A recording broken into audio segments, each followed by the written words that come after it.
Guys, nandito tayo. Nung nakaraan nandito tayo sa Ligligan Parol. Ngayon naman nandito tayo sa may Minalin Sunset Park. So, ito yung itsura niya, guys.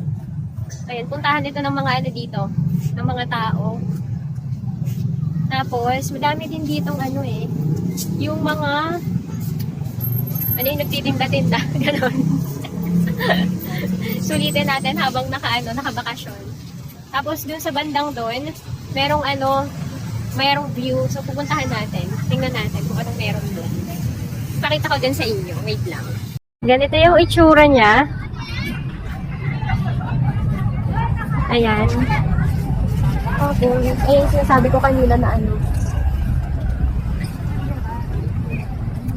Punta tayo dito, guys. Kaya pala tinawag itong Sunset Park.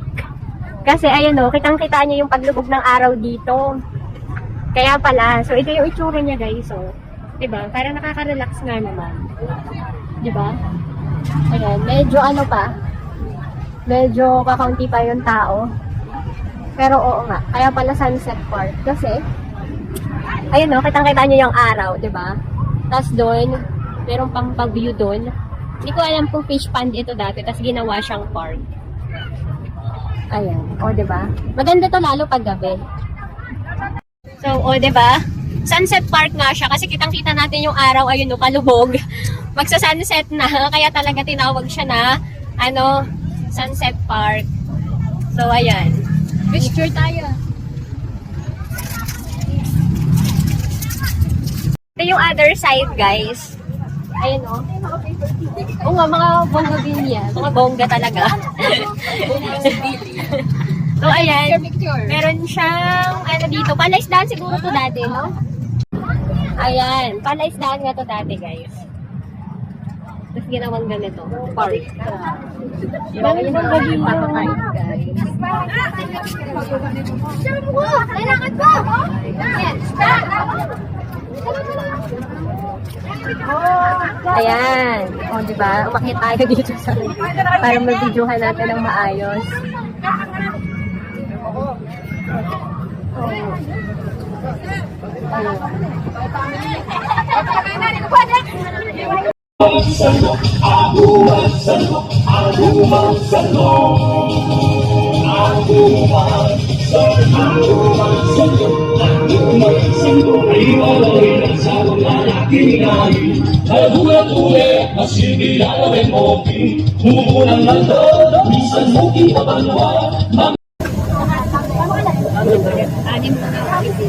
Anim din sa'yo 50.